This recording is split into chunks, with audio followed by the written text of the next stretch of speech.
Assalamualaikum warahmatullahi wabarakatuh. Kembali kita bertemu untuk membahas isu-isu terkini Indonesia hari ini. Dan pada hari ini 28 Februari 2025, isu yang masih menjadi topik pembahasan hangat di platform berbagai media sosial adalah terkait korupsi Pertamina, ya. Korupsi yang menimbulkan kemarahan banyak pihak. Orang terkejut-kejut ketika melihat betapa besar nilai korupsi yang telah dilakukan. 197 triliun itu hanya untuk 1 tahun. Dan diperkirakan menurut Kejaksaan Agung itu telah dilakukan sejak 5 tahun yang lalu. Bayangkan, 5 tahun dikali 197 triliun, itu nilainya mendekati 1000 triliun. 1000 triliun itu diambil bukan untuk kepentingan negara, tapi untuk kepentingan pihak-pihak yang memanfaatkan BUMN kita. Begitu juga kita melihat bahwa korupsi di timah 370-an triliun itu nilai yang luar biasa, ya.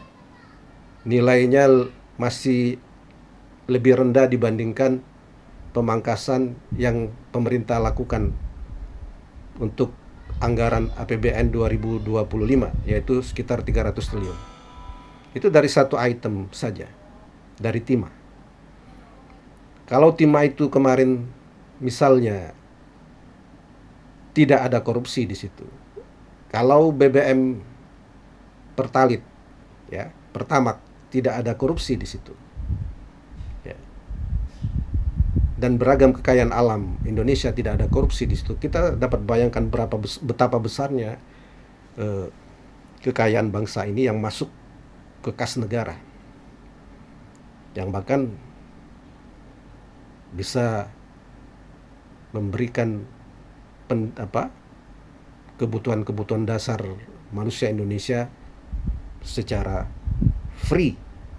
Sekolahnya gratis, bukan hanya tingkat SD sampai SMA, bahkan sampai tingkat perguruan tinggi, bahkan sampai doktor, ya. Berobatnya gratis, ya. Bantuan perumahan begitu juga. Itu kalau semua kekayaan alam itu tidak diambil oleh mereka-mereka yang tidak bertanggung jawab. Teman-teman, walaupun demikian kita perlu koreksi, ya, mengkoreksi diri kita sendiri. Secara kolektif kita perhatikan pemerintah dalam pengelolaan BUMN yang menjadi sumber korupsi itu belum sepenuhnya mau totalitas menerapkan tata kelola yang prudent, ya. Tata kelola yang mencegah sejak awal BUMN itu dimanfaatkan untuk kepentingan berburu rente. BUMN itu ditempatkan tokoh-tokoh kuncinya, pengurus-pengurus kuncinya, direksinya, komisarisnya adalah orang-orang yang mempunyai keterkaitan erat dengan pejabat-pejabat politik, elit-elit politik, dan elit-elit negara. Sehingga mereka duduk di situ bukan sebagai kapasitas sebagai profesional. Duduknya mereka di situ adalah kapasitasnya sebagai karena adanya keterkaitan politik dengan pejabat-pejabat negara. Apakah karena pernah menjadi tim suksesnya seorang pejabat negara ketika dia dulu kampanye, ya, tim suksesnya, kemudian sebagai bentuk penghargaan, ya, kompensasi kerja dia sebagai tim sukses, kemudian dijadikan sebagai komisaris atau direksi dari BUMN. Yang menyebabkan BUMN itu dia bekerja bukan untuk kepentingan rakyat, tapi bekerja untuk kepentingan dari patron dari dewan direksi, patron dari komisaris yang telah menempatkan mereka sebagai direksi dan sebagai komisaris di situ.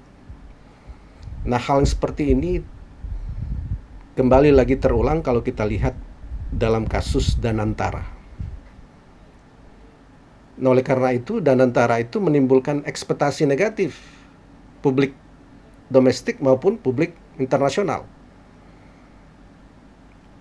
Dari sisi pasar itu bisa terlihat langsung bagaimana indeks harga saham gabungan, harga-harga saham dari BUMN yang profitable yang masuk dalam holding Nusantara itu nilai sahamnya anjlok.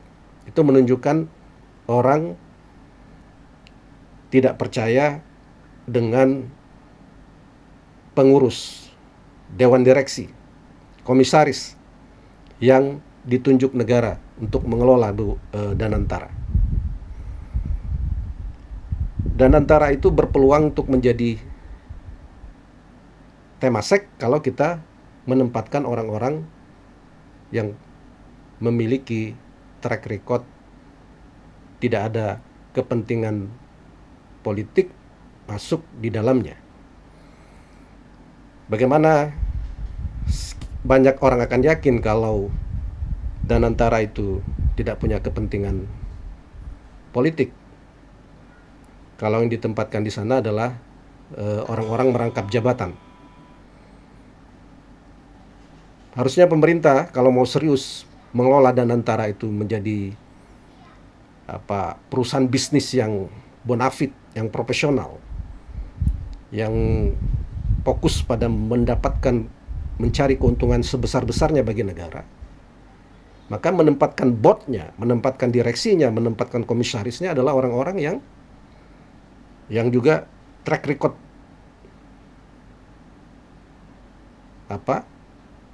profesionalnya diyakini, track record bahwa dia tidak mudah diintervensi diyakini. Tapi kalau yang menjadi direksinya ada kaitannya bahkan rangkap jabatan, ya, kita lihat menteri, wakil menteri, rangkap jabatan. Kalau boardnya, direksinya kemudian ada hubungan kekerabatan dengan pejabat negara, maka sulit orang untuk percaya bahwa dia akan menjadi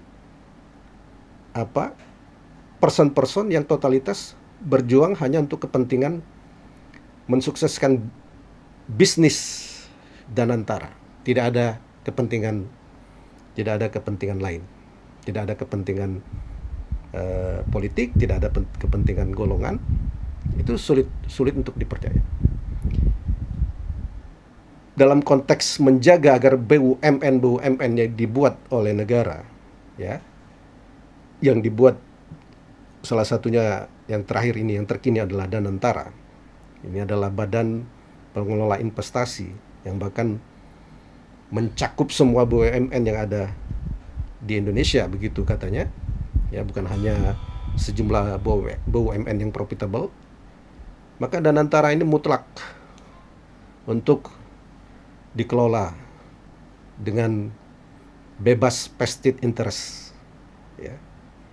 Dan itu dampak dari proses rekrutmen dari pengelolanya, dan dari proses rekrutmennya sinyal pasar dan komentar respon masyarakat menunjukkan pasar dan masyarakat tidak percaya bahwa Danantara itu dikelola oleh orang-orang yang tidak memiliki vested interest, atau orang-orang yang tidak bisa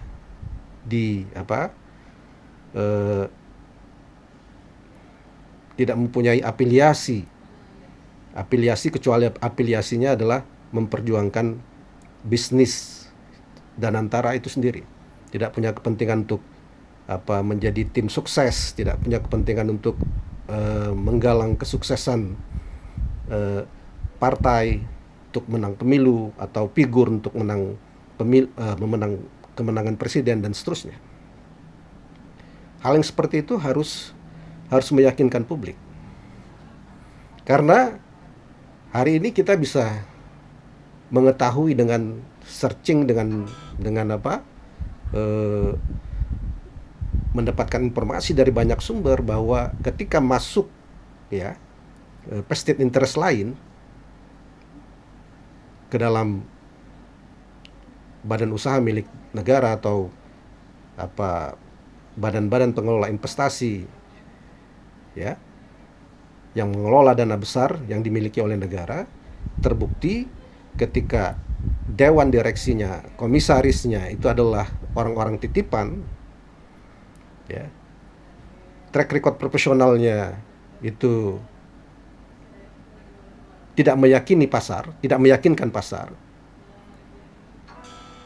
maka berdasarkan pengalaman sejarah yang ada, dari melihat pengalaman negara lain, kita tahu bahwa itu akan berpeluang menjadi fraud, menjadi lahan korupsi. Kita bisa melihat itu pada kasus 1MDB Malaysia. Bagaimana badan pengelola investasi yang didirikan oleh Perdana Menteri Malaysia waktu itu, Najib Razak, kemudian menjadi alat untuk berburu rente, alat untuk korupsi. Nah, kalau kita ingin belajar kembali, kita mengingatkan agar BUMN kita, termasuk apalagi yang kemudian mengkonsolidasi semua kekuatan BUMN itu, mutlak adalah orang-orang yang berjuang hanya untuk kepentingan bisnis BUMN tersebut, mendatangkan keuntungan yang setinggi-tingginya untuk BUMN tersebut. Orang-orang yang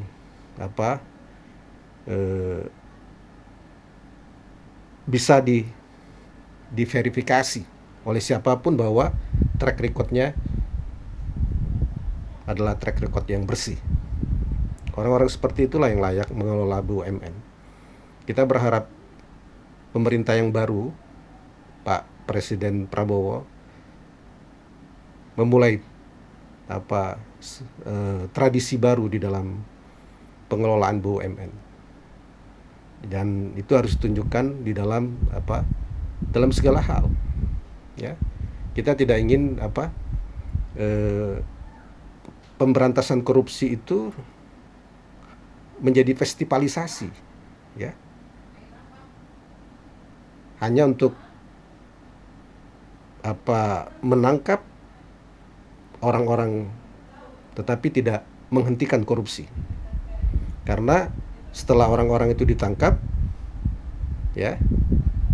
dihukum, ada orang lain yang menggantikan fungsi dan perannya sebagai pemburu rente di BUMN, sehingga akan berulang, hanya bertukar baju.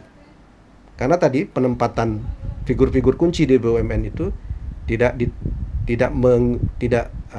menggunakan tata kelola yang baik, tidak melakukan rekrutmen secara profesional, tapi rekrutmennya adalah rekrutmen berdasarkan kedekatan politik, atau kedekatan kekerabatan, kedekatan yang sifatnya bukan kedekatan karena aspek profesionalisme. Dekat karena paham betul yang bersangkutan memiliki track record yang baik, dia adalah seorang yang profesional yang unggul di bidangnya dan telah teruji dalam perjalanan karirnya. Nah, yang demikian layak untuk ditempatkan sebagai pengelola BUMN. Sekali lagi, ini pelajaran penting bagi kita semua, khususnya bagi pemerintah yang baru, agar korupsi ini bisa enough is enough, ya. Ke depan seperti kata Pak Presiden bahwa beliau akan memberantas korupsi ini. Dan bentuk pemberantasan korupsi yang substantif itu adalah bukan hanya karena ada orang yang ditangkap, ya, tapi imbas dari pemberantasan korupsi itu berdampak pada peningkatan kesejahteraan rakyat. Teman-teman, itu saja saya rasa sementara ini yang dapat saya sampaikan. Jangan lupa mohon subscribe-nya, komennya, like-nya, dan share-nya. Terima kasih. Assalamualaikum warahmatullahi wabarakatuh.